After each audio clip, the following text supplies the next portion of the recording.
Jadi kelemahan sistem koperasi kita karena top down selama ini. Ya, Prof, ya? kebanyakan top down. Itu betul Ya. sekali. Betul Ya. sekali.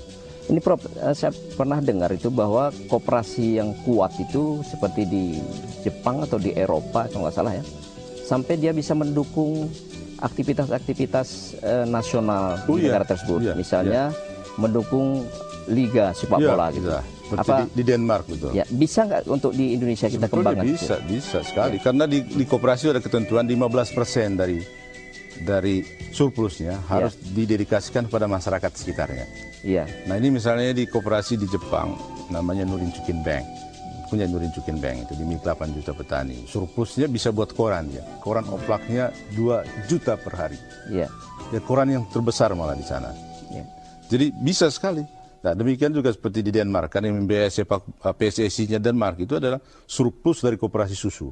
Yang dari 15% tadi, dari surplusnya itu dibagikan kepada masyarakat, termasuk sepak bola. Mungkin PSSI itu nggak maju karena belum dibiayai oleh surplus koperasi. Koperasi, itu potensial bisa didukung Potensial ya, Prof, bisa ya? sekali. Bisa nah sekarang sekali. Prof, obsesinya Profesor Tobie Mutis ya, tadi kan sebagai olahragawan, sebagai seniman, dan sebagai akademisi. Nah sebagai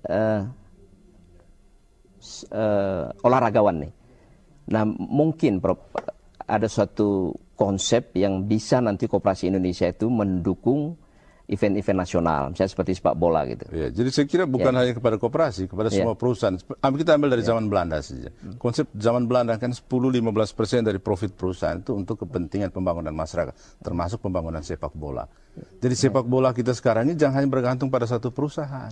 Yang namanya kan sekarang bergantung pada Bank Mandiri.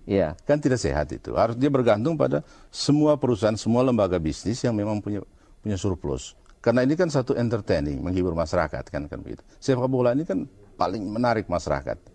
Nah, di negara-negara Jepang, Italia pun seperti di Denmark tetap itu juga dibiayai oleh surplus-surplus ekonomi kerakyatannya gitu ya, dari rakyat itu. Mereka ya betul.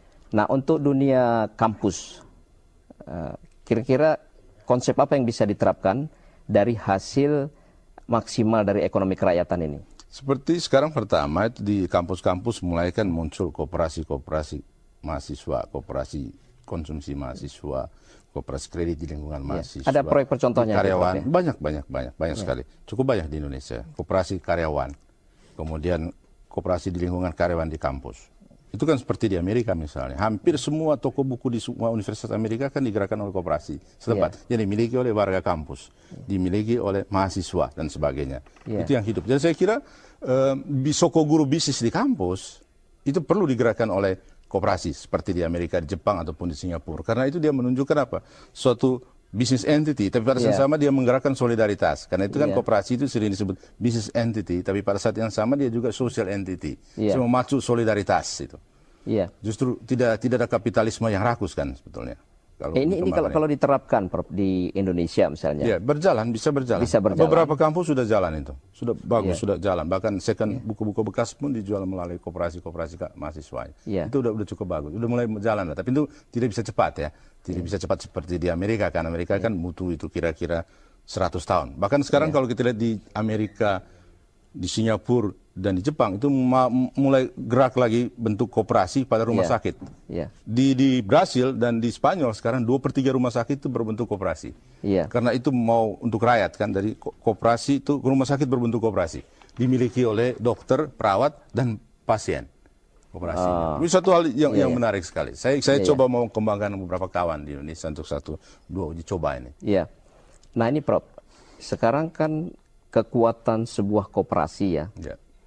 Salah satu ekonomi kerakyatan misalnya. Itu kan yang penting bagaimana membangun akses pasar lokal. Nah, kemudian akses informasi yang terintegrasi. Nah, kenapa ini bisa belum jalan di Indonesia nih? Begini, saya kira persoalan itu tadi, akses pasar lokal ya. Ini memang harus dimunculkan. Jadi bagaimana misalnya kita menggerakkan misalnya kedelai yang swasembada gitu, yang kita kembangkan sendiri, tidak impor. Tapi sekarang ini kan kita lebih suka impor tepung terigu daripada menggerakkan tepung dalam negeri, lokal tepung, ya. Tepung ubi kayu, tepung sagu, tepung ketela pohon. tadi bahan bakunya udah banyak semua banyak itu kan. Kan Jepang kan tidak begitu. Sehingga yang kita impor tuh hanya yang kekurangan saja. Tapi sekarang ini kan yang utama menjadi tepung terigu begitu. Jadi Indofood ini maju bisa at the expense of tepung lokal. Tepung lokal ya, tepung lokal. Ini kan padahal sebenarnya orang tanam ubi, tanam sagu lagi, kemudian tanam singkong lebih banyak itu supaya menghasilkan tepung. Tapi sekarang kan pasarnya menjadi sempit karena dipush oleh imported terigu atau beras yang kita impor. Di negara lain nggak bisa impor kayak begitu kita. Apa namanya Jepang tadi, WTO juga nggak bisa masukin beras seenaknya ke Jepang. Pajaknya bisa 500%.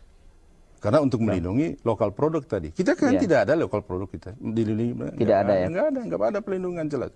Pada gula impor. Pada beras tadi, impor semua. Itu. Jadi memang ada masalah kita. Dan masalah kebijakan pemerintah yang tidak terlalu pro pada proteksi lokal produk begitu. Lokal produk ya.